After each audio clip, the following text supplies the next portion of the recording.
Scarlet and Black Nation podcast. We are your host. I am TJ Kern. That is my buddy Blake Hartsfield. Blake, not a victory pod week. The Red Raiders stumbled. We were worried about the game at Arizona State this last weekend, and we're going to get into that. Don't you worry, my friend. But first and foremost, we got to address something. This league is ridiculous. Kirby Hocutt had to come out a couple days ago and say that the league now says that tortillas will be a $100,000 fine and obviously penalty right away. And this is on the heels of last week's whole Kansas debacle during the Kansas game where there was a pocket knife, there wasn't a pocket knife. Well, we didn't talk about it because it was still an ongoing situation. Turns out there wasn't a pocket knife, but there was still a penalty on tag. Blake, what the hell is going on with Big 12? TJ, Brett Yormark and his league office has become an absolute clown show. You hit the highlights of it. I'll start with the Kansas game, right? So that game, they enforced their 2 warning and then penalty rule on the tortilla. They call a 15-yard penalty on the Red Raiders for the tortillas. And then later in the game, one of the Kansas staffers drops a pocket knife out of his pocket onto the turf, walks away, comes back, picks it up, goes and hands it to Leipold. Leipold runs over to the officials, complains that the crowd threw it. Officials end up giving a 15-yard penalty. I wasn't exactly sure what the 15-yard penalty was for when I was watching the game. I assumed it was for tortilla, but then the official went over and talked to Joey McGuire about it, and McGuire seemed visibly upset about the second call. And then there was the pretty heated handshake between McGuire and Leipold at midfield. Leipold, said something to McGuire. McGuire was clearly irritated. The hot mic caught him dropping a couple F-bombs at Leipold, and then Leipold goes into the press conference and complains about the league not enforcing the rules and about a pocket knife being thrown. Turns out Tech investigates it, right, as they should. If a pocket knife got thrown from the crowd, that's something Tech should investigate. Use all the video footage you've got, and you can probably identify who threw it and ban that person from their ticket privileges for the rest of the year or longer. Well, they find out that the Kansas staffer actually ended up dropping it, and, whether it was a plant or not, I don't know if this was Leipold hasn't commented on it since then because he got slapped with a $25,000 fine for going after the league and taking shots at Tech. But, whether it was planted or not, I don't know what the depth of the scheme was on the Kansas side, but they dropped it. It ended up being a 15-yard penalty on Tech. Mind you, Tech won the game going away in the second half, so it didn't make a difference.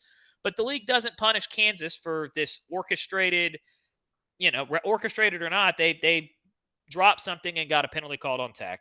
And then Yormark doubles down this week with the $100,000 tortilla fine, and they haven't addressed the knife thing with Kansas, and it just reeks of they're just incompetent. TJ, it's a clown show. Yeah, and you could see Kirby Hocutt was really upset.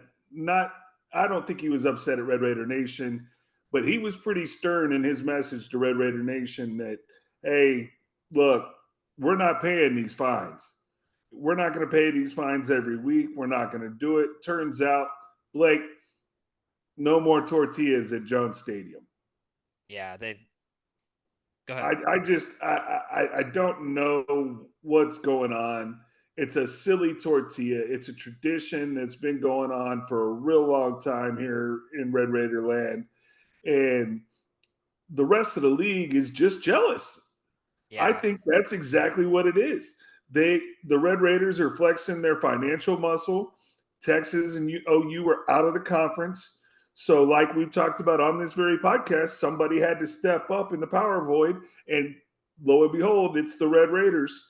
And here we are waxing everybody by 20-plus points every week. And now we're a problem and the tortillas are a problem.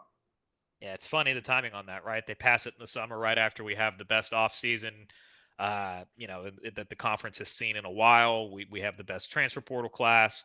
And it's amazing that rule gets put in place then. And then as we start beating everybody by 20 plus up till this Arizona State game, they're all upset about the tortillas and going after it. What I find even more comical, and this is where the league just makes themselves look like hypocrites and a bunch of idiots, right? And it's okay.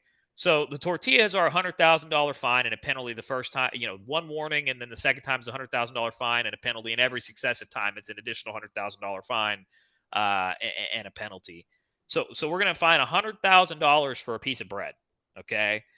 While we're going to allow Baylor to line up all their students before the game and run across the field that people get hurt at every week, TJ. Somebody falls and they get stepped on, an ankle gets broken, whatever. They're allowing, West Virginia to shoot off a live musket from their mascot throughout the course of the game. The most egregious one to me is they allow Colorado to let a live buffalo run across the field with their little trainer. Those trainers can't control that buffalo. If that buffalo decides it wants to just run over somebody, they can't stop it, right? That could kill someone. It's just a joke. And it tops off with this weekend at Arizona State, TJ, to show you just how ridiculous the $100,000 fine is. So Arizona State upsets Tech, and we'll get into that game here in just a second. But they rush the field. Not only do they rush the field, but they dropped their goalposts automatically, and they dropped it right next to a Tech player in the middle of their crowd. I don't know if you've seen this video on Twitter or not, TJ, or X, whatever you want to call it, but it damn near hit one of our receivers, and there was like 4 people that were standing in between the 2 arms of the goalpost as it slams onto the ground. TJ, those things are heavy. If that hits somebody in the head as it's being dropped down, we're talking serious hospitalization or worse, right?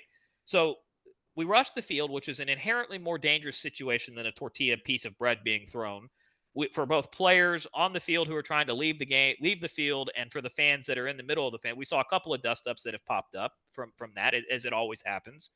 And we're going to fine $100,000 for the tortilla, but Arizona State gets slapped with a $50,000 fine for the goalpost almost killing or seriously injuring somebody, and for a field rush where it's a madhouse for player and fan safety. It just, Yormark's a joke. He's lost all credibility. I think this is the beginning. I'm going to choose my words carefully here, TJ.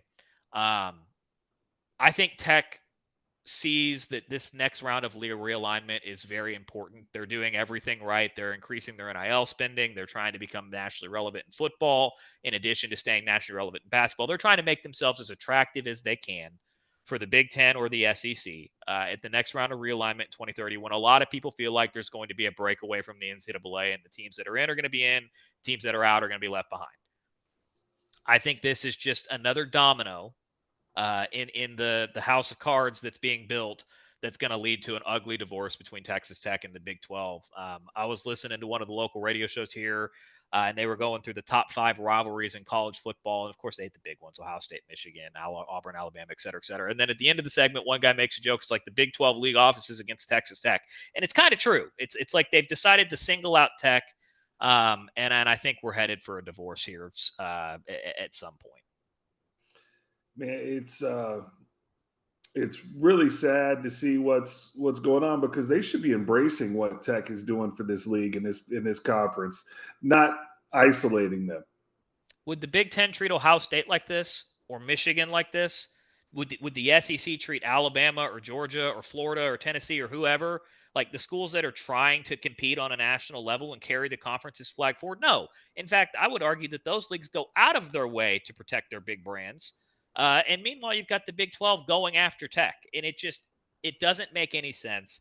It's driven by jealousy on these other ADs, and Yormark feels like he has to keep the overwhelming majority happy to try to keep the league together and keep people from leaving. And it's a bad situation for Tech.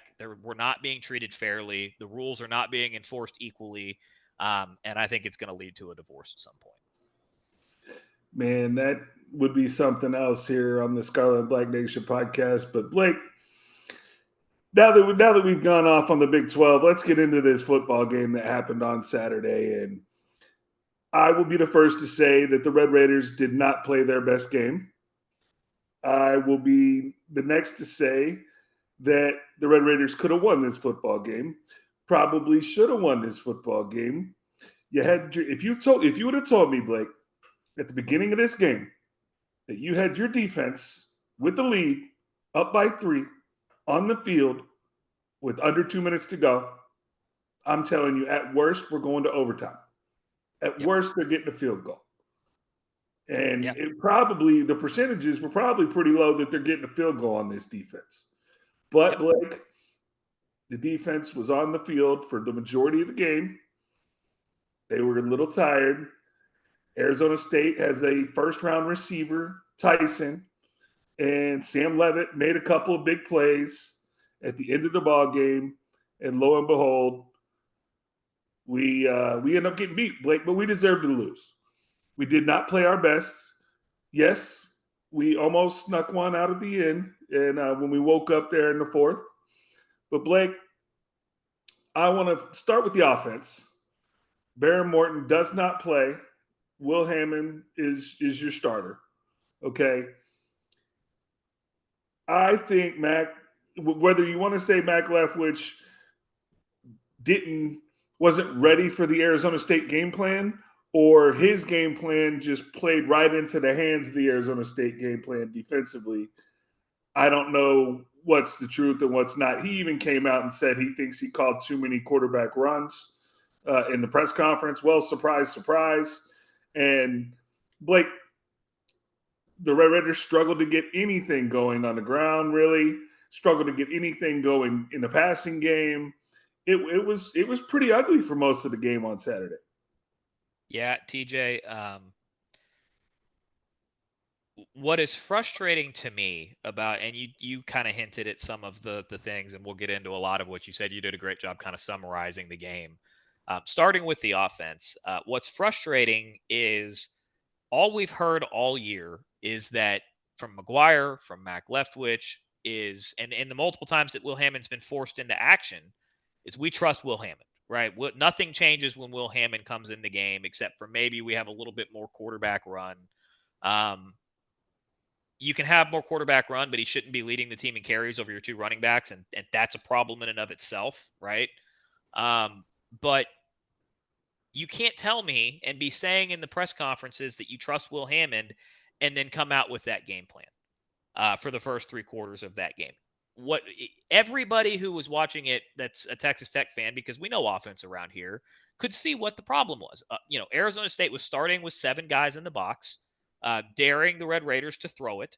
And not only were they starting the play with how they were lining up with 7, they kept walking the safety down and almost putting 8 in the box on a lot of these snaps. And we kept trying to run into it, which is just a bad plan, right?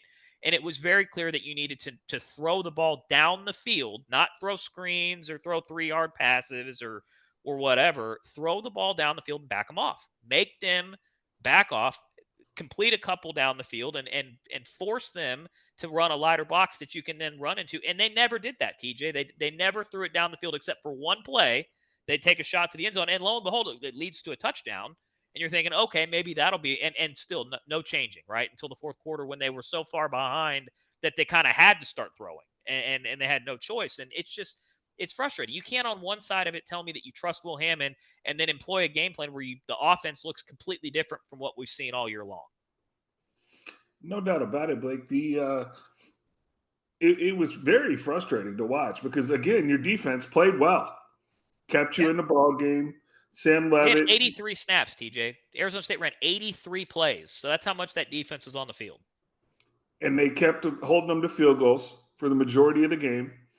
And they, Sam Levitt and company, defending Big 12 champions out there, couldn't really do anything. I kept telling you in the text messages, I was like, oh, field goals, they keep kicking field goals. We're going to find a way to win the game. So get to the second half, and you didn't think that we were ever really out of it. We just weren't playing well. And then lo and behold, here come the Red Raiders. We get in the end zone a couple times, actually take the lead in this game. And like I said, by then the defense was just too tired. Arizona State made some big plays late, ended up scoring the game-winning touchdown. And it was just kind of a heartbreaking way to lose a football game. I would have almost rather them boat raced us than us come back and take the lead. But I disagree with that. From a heart, it hurts your heart a little bit, to lose that way. I think coming back, though, was really important It for a was lot of important. reasons, and they ended up only dropping to 14 and 15 in the 2 polls, respectively. So I think that was super important because they no longer have the tiebreaker against Arizona State. And if there's a situation where you went out and you somehow don't end up in the Big 12 championship game because Cincinnati only loses one game or they run the table and Arizona State doesn't lose again, and you don't play in the game despite winning out, I think there's at that point you'd have a really good case for an at-large because you'll be in the top 8 or 9 at that point in rankings, having beaten BYU, and your one loss would have been on the road by 4 to the defending Big 12 champions without your starting quarterback. I think that's a pretty strong argument in a game that they had to score in the last 30 seconds to beat you, right? I know that we're going to get into some of the more individual stuff, but the defense deserves a lot of credit. I know they gave up the drive at the end of the game, but again, time of possession in this game, TJ, was 37 minutes. Arizona State had the ball. They run 83 plays. I don't care how great your defense is. If they're on the field for 83 snaps and 37 minutes, you're going to be gassed at the end of the game, and that was very clear. Defense doesn't get any fault. I thought they battled their butts off. They played really, really well. They kept giving this offense the opportunities. I look at it like this, TJ. It took for you to lose a game, right? It took your worst offensive performance where your offense basically didn't do anything for the better part of 3 quarters. A bunch of 3-and-outs, couldn't sustain a drive, couldn't give your defense a break. So that coupled with Arizona State puts the ball on the ground 3 times, and somehow they recover all 3 fumbles. The odds of that are pretty low. Usually you're going to get at least one of those if they put the ball on the ground 3 times. You drop a clear as day interception that was thrown right to your guy on Arizona, deep in Arizona State's own half, and would have put the Red Raiders in field goal position to start the drive and potentially a touchdown. Arizona State gets gifted 10 points by the officials because in the first half, they have a long pass play where they throw the flag because the guy's lined up a yard and a half offside, in front of the ball. They complete the pass down to the 5-yard line, and they pick the flag up for reasons that I still haven't heard an answer from the Big 12. And then in the second half, they go for it on 4th and goal from the 7, thinking that they had to score a touchdown because they were probably looking at it like you did, TJ, that well, if we keep giving these guys opportunities and not scoring touchdowns, they could come back and beat us. And they call one of the worst roughing the passer calls that I have ever seen, where David Bailey hits him like half a step after he's thrown the ball, doesn't drive him to the ground, just makes a form tackle, and they give him a 1st and goal, on the 2-yard line that they end up converting. So they get gifted 10 points. 3 times they put the ball on the ground. You don't recover it. You drop an interception. Your offense doesn't do anything for 3 quarters. And despite all of that, oh, by the way, Arizona State treated this as their Super Bowl. They rushed the field after they beat you. You've got Kenny Dillingham crying during a post-game interview on the broadcast. Can't even finish one question. Then he goes and celebrates with the students. He's doing the worm in the locker room on a video that got released. So they're treating it like their Super Bowl, right? He's on the field crying on one question from the reporter. And despite all of that, you take the lead with 2 minutes to go. You get them with your gas defense to a 4th and 2, and it takes their quarterback and running back that are both probably going to end up being first-round picks. And if they're not picked, if Levitt's not picked in the first round, he'll be like very, very high in the second round. Tyson is a first-round receiver. It takes the 2 of them on 4th and 2, kind of making a schoolyard improvised play where the Red Raiders stopped the initial. They tried to do a rollout. They stopped the initial rollout, and Levitt, kind of buys time, and Tyson cuts a route back upfield, and they complete a big pass that ends up getting down to like 20. But it took a schoolyard improvisation play to beat you, despite all of that. So a lot of, while frustrating, there's a lot to take away from that if you're a Red Raider, but the game as a whole was incredibly, incredibly frustrating. It was definitely frustrating for the majority of the game, but like you said, they did show a lot of heart. They did battle back. They did take the lead. They were in position to win a game on the road with less than 2 minutes left. It did take the 4th down conversion. I mean, it took so many things to go Arizona State's way just to pull this one out. With your backup quarterback. With your backup quarterback in the game. So everything is right in front of you still, but now your room for error is gone. At the beginning of the season, we did our prediction pod. I had us losing to Utah. We actually won that game. You I had had us us losing to beating K-State. Utah. I had us lose or beating Arizona State. You had us losing to Arizona State. So No, we both I had had us. us beating Arizona State and Utah. I had us losing to Manhattan in Well, 2 we both weeks. had one loss. We both thought we would Yes. have one loss at this point, and here we are with one loss. So I don't know if we can't be disappointed, right? The way this No. team's played all year, and that it took on Saturday to lose that game.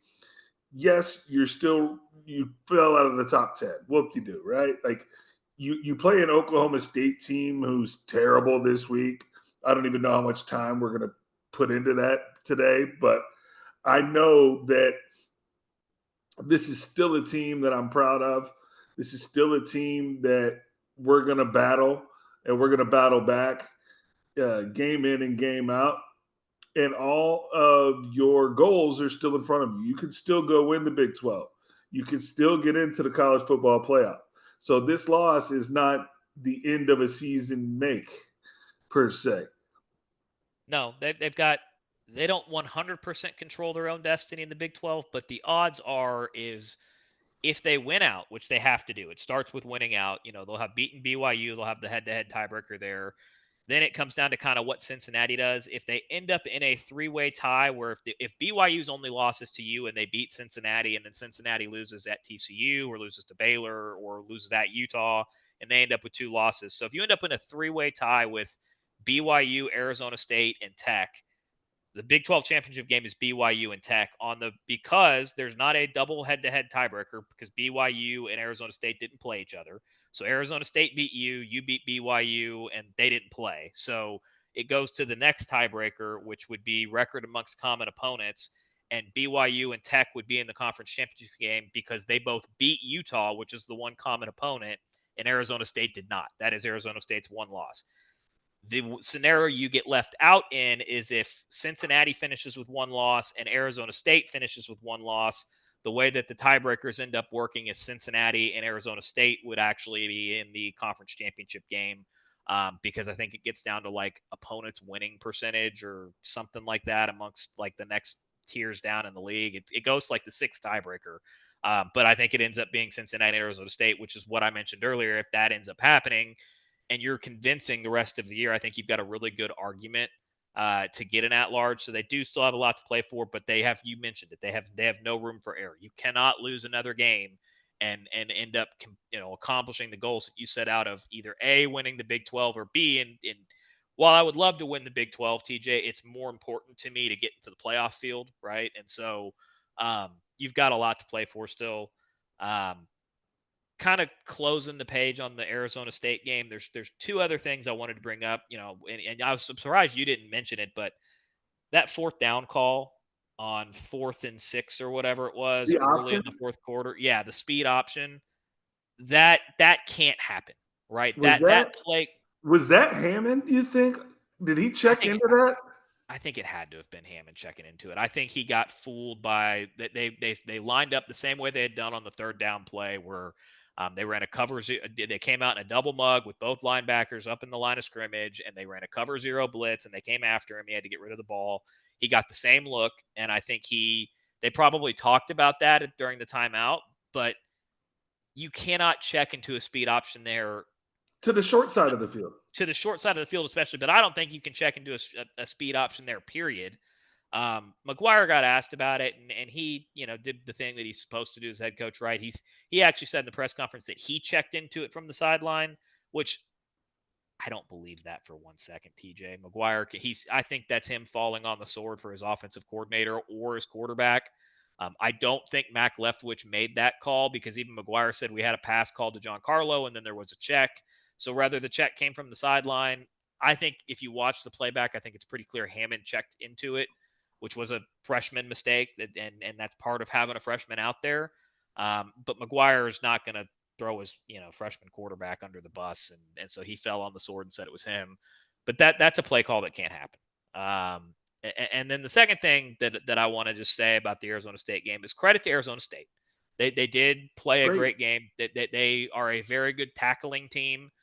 Levitt was able to do some damage with buying time with his legs, and he's a very good thrower, so he was able to complete a lot of passes in this game and hurt the Red Raiders defense. But TJ, we talked about everything it took to beat this Red Raider team on Saturday. I am openly rooting for another opportunity to play Arizona State in the Big 12 championship game. That is who I want to play, because I think if we play them again in December with Baron Morton on the field, who completely changes the game, because they can't come out and stick 8 guys in the box or 7 guys in the box against Baron Morton. Baron Morton will torch their butts over the top to Douglas and to Eakin and our stable of receivers. I'd love to play them with Baron Morton. I'd love to play them in a home setting, because if we play Arizona State in Dallas, that's going to be a home game.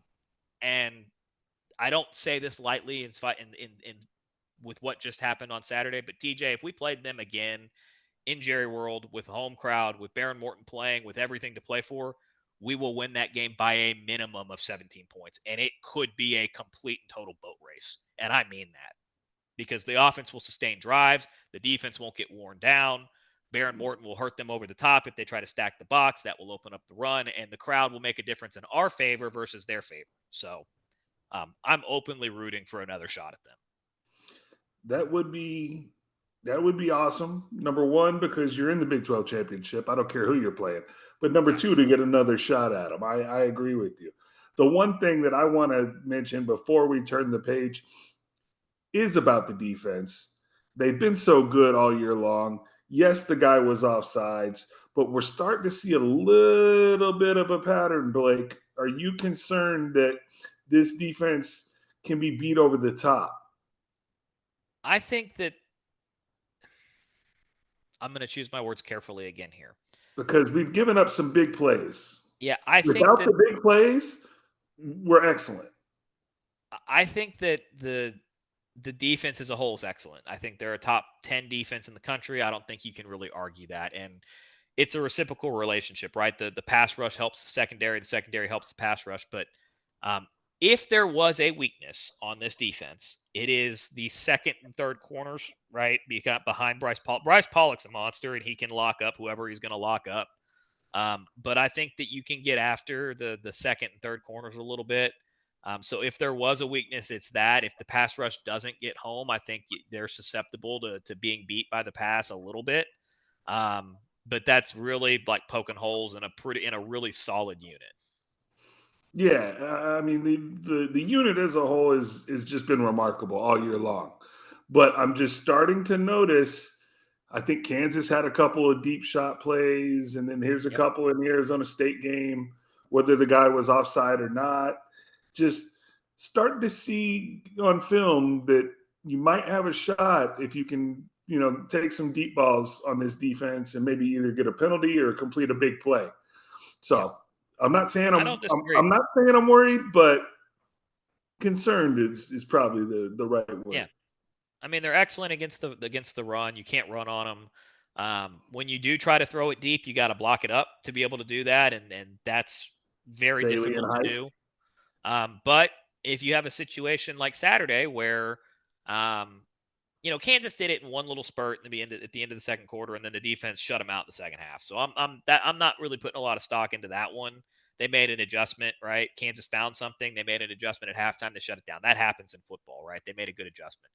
The Arizona State game is a little more concerning because they were able to consistently throw throughout the game on the Red Raiders and move the sticks and keep the ball and keep the chains rolling. But again, part of that I think comes back to the offense not sustaining a drive and them having to be on the field for 37 minutes. I mean, it's hard to play defense for that long and expect, David Bailey, I think, played like 76 snaps the other day. Like that's a lot for a lot of times to go rush the quarterback, right? You're exhausted. So, if there was a weakness, it's that. But I think you're poking holes in a pretty strong unit if you're going there. For sure.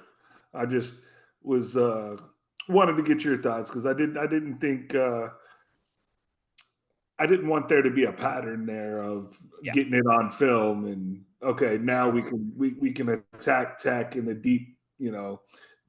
deep part of the field and you're going to come away with either a flag or a big completion. But Blake, it is just one loss, right? It is not a season make. And I said it last week. If they lose, would it be a typical Tech loss? And the answer is no. They No. played hard, could have won the game, probably should have won the game, Did you see even how though they close didn't play Caleb the. Douglas was on that? Have you seen the reverse angle of how close Douglas was on that Hail Mary? Oh no!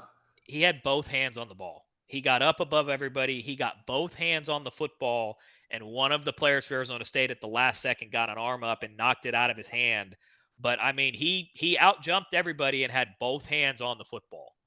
I do want to say this, and I'm glad you brought the Hail Mary up. Should in Blake Hartsfield's mind, should the Red Raiders have let them score on first down and save that timeout? I thought when the Arizona State guy went down on the 1.5 yard line that we used our last timeout. I said, kind of wish they would have just let them score and keep that timeout. And lo and behold, you're driving down at the end of the game. You would have had about another 20 seconds. It wouldn't have been a Hail Mary. You could have still attacked the middle of the field. I know I'm poking holes in a hypothetical here, but I thought it would have saved you 20 seconds. So it's super close to me, TJ, because I think when those plays happened, there was like 50 seconds left on the clock when they got the Yeah. first and goal at the 2. So I think if there's a minute and 20, right, you absolutely let them score. But when you get down to 50, 40 seconds, I see the argument on both sides. I don't think that there's a wrong answer to it. So Because I don't know. Arizona State was trying to score. They were. They weren't trying to read. They were just trying to score. Right. So I don't know. I think if there's 30 more seconds, absolutely let them score because then you've got time to actually make a drive and go down and potentially score. At 50 or 40 seconds, you just, again, I can see the argument both ways. I really can. Scarlet Nation podcast here. TJ and Blake. Red Raiders lose to Arizona State on Saturday in Tempe. Rush the field, Blake. That's a new one. Yeah. I mean, we kind of gotten to a point in basketball where if we For the lose, football team, yeah. Basketball has the court get rushed against them when they lose a game that they shouldn't lose on the road in conference, but not football. yeah, That's I first. mean that's big time. If Yeah. you're getting the field rushed on you when you lose, I mean, you've arrived. Again, TJ, it was their Super Bowl, man. Like, I keep coming back to they rushed the field, right?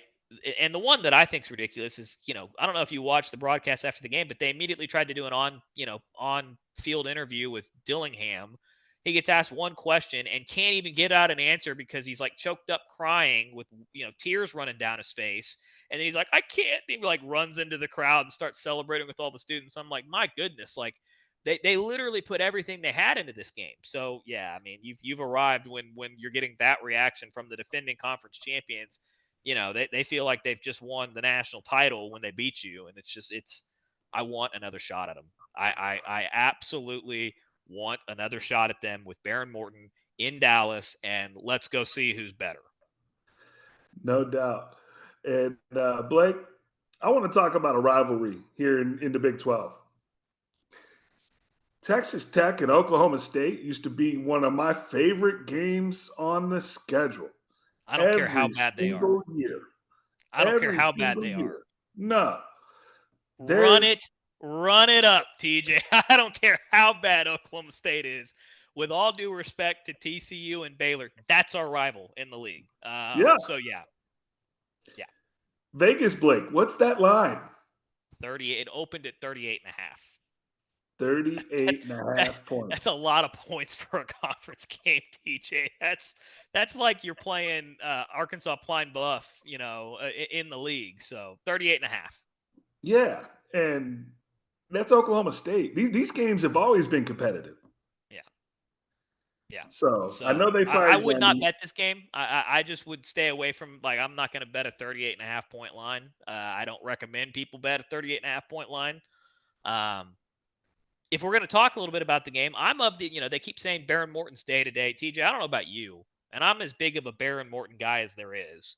I'm of the opinion that I don't care if he's 100%, 95%, 90%. Like, if Baron Morton wasn't healthy enough to go in Arizona State, unless it was quote unquote in an emergency, which they kept saying on the broadcast, he doesn't play this week against Oklahoma State. Just sit him, let him get to 110% with that ankle, right? Or calf or whatever it is.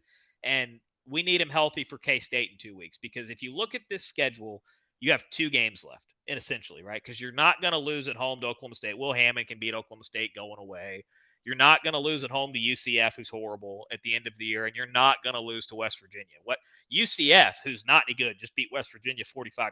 So you've got 3 layups, right, and 2 legitimate games with Kansas State on the road, followed by the following week you play BYU at home. So you really need Baron Morton healthy for those 2 games to get through, 2 weeks from now, that 2-week stretch. So I'm of the opinion he sits this week. You play Hammond, you get through this game. Anybody who's even got some sort of a hint of an injury, right, sits, because with all due respect to Oklahoma State, they're bad, dude. They are bad, and you could beat this team with your backups across the board. Yeah, and one of the things that we've talked about on this podcast really all year is how important this season was going to be for Will Hammond's development, right? He's played in every game. He's looked good in some instances. He's looked shaky in others. Blake, we need to the jury's still out. I think he still needs another game. He definitely needs to play against Oklahoma State, because if he's not any better than he was on Saturday, Blake, you're going portal shopping.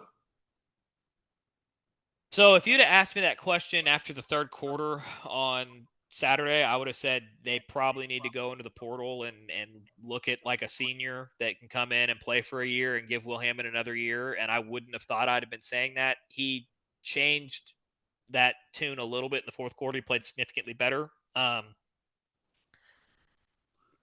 have no doubt that Will Hammond is going to be really, really good, that he is going to be an NFL quarterback, that he has all of the measurables, the size, the speed, the legs, the arm strength. I think the accuracy right now is a little to be desired, because I don't think his mechanics are 100% where they need to be yet, and that comes with age and reps and just coaching, right? And I think that will get there.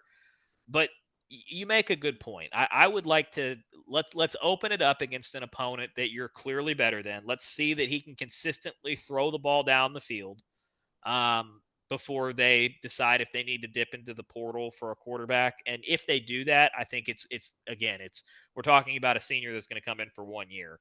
I don't think that that's where they're at yet, but if he has another game or two, if he ends up playing another game or two and he just continues to struggle throwing the ball down the field, or like in the Arizona State game, they just don't let him throw the ball down the field, because to me, that's just as indicting as actually seeing it, because they see him every day in practice. So they know what he can and can't do. So, and it comes back to my whole comment of either you trust Will Hammond or you don't. And I think that I would like to see more consistent down the field passing before I comment on that. But I'll say as of right now, they don't need to go portal shopping. And that only changed in the fourth quarter, because he was significantly better in the fourth than he was for the first 3 quarters of that game. Well, the reason I bring that up is because of the pressure that's on the program. Yeah. Right? Because this is now, the expectations have changed. The money that is being spent on this roster, it's playoff or bust. It's Big 12 championship or bust. And if he can't throw the football and consistently move the chains, he's not going to get the keys next year. There will be a senior that comes in to lead this team. And another thing we need to talk about, how about Mr. Guyton reclassifying into the class of 2026? The kid out of Georgia. Athens. Canceled the visit to Kirby Smart in Athens, which I'm sure Kirby Smart wasn't happy about. So that's great. But you're right, TJ. There is pressure on this program.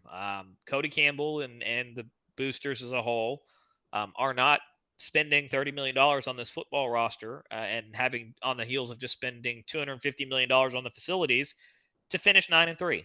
They're just not. So yeah, I mean, I don't care how good Hammond can run. You hit the nail on the head. He's got to be able to move the ball down the field and move the sticks. So that's just something else to keep in mind here on the Scarlet and Black Nation podcast. But Blake, we've talked about Arizona State. We talked about throwing some tortillas, and we talked about how bad Oklahoma State is. Did you want to say anything about this basketball team? I watched the toughest team wins on in an interview that McCaslin did. I'm getting excited. I'm gonna go ahead and call who my guy is going to be this year. It's Who's going to be that? Donovan Atwell. You're going with Atwell. He's Okay. lefty, the lefty sniper. So, of course, Fair enough. Christian Anderson is my guy from last year. He carries over. But my new guy, going to be Atwell, the lefty sniper from deep. All right, that's fair. I know you're going to. So, my guy last year was Chance McMillan. I like the snipers, but I shoot the ball left-handed, so I'm partial to the lefties. And Donovan Atwell's, going to be one of my guys. He's going to be one of my guys until we get to see him play. You can have both of them if you'd like. Well, yeah. Well, Christian Anderson's still my guy. He's gonna be my guy. No. I was talking about the other sniper because Tyree TJ, Bryan. You know me. If I were going to pick a guy or two, who am I Watts. picking on this year? I figured your guy is Watts. Well, that and who else am I going to be very big on this year? But yes, Watts. But Bam, the center. I think that this guy. I'm a big guy, right? I like a big physical defensive anchor, and that's what Bam is going to be. So you can have both the snipers if you'd like. I'll happily take. Give me all the snipers. I'll happily take LeJean Watson. You did know that. I mean, yeah, I was going to take Watts, of course. That's my new D5, right? So, but I also am big on Bam. I think he's going to be a defensive anchor for this team. I think it allows the Red Raiders to play multiple styles. They can go big and start Bam at the 5 and JT at the 4 and create some mismatches with JT at the 4. They could go small and play both of the wings that you like, right? The 3 and D guys, if they have a team that doesn't have enough size, and play JT at the 5. But I'm big on those two guys. And I cannot wait. So let me ask you this. So we both root for the Chiefs. You can see my Mahomes thing here behind us. We both root for the Cowboys. We both love Tech football, Tech basketball. I'm a Mavs fan and a Rangers guy. I know you're not a big baseball guy, but I'm assuming, those would be your teams. If the Mavs until they traded Luka. Well, right. Well, now we got Cooper Flag. So if I asked you to rank where Texas Tech basketball is on that scale for Blake Hartsfield.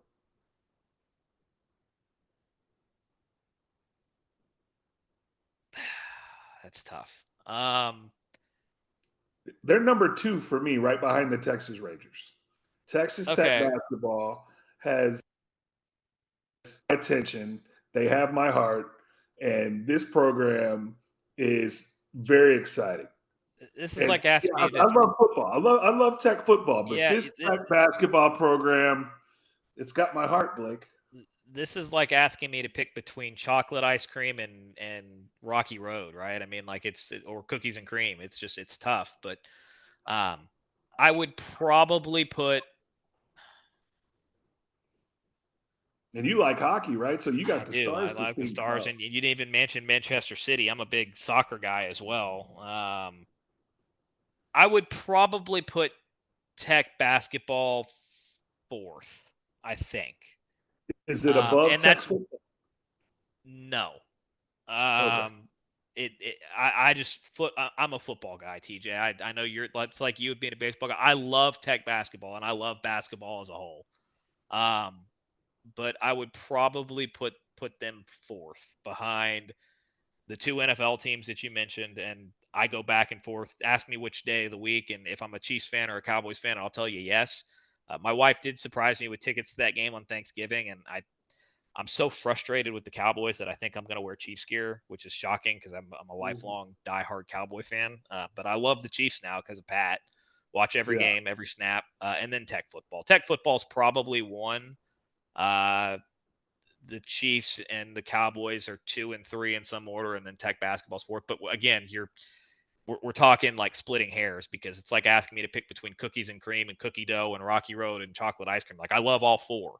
If me and my wife Give me go the get ice banana cream, she's split. like, I want all the flavors. yeah, well, if we and my wife go get ice cream, I usually do like 2 or 3 scoops and get a scoop of each of 3 of those 4. And so she's like, "What are you getting tonight?" I'm like, "I don't know, whatever I feel like."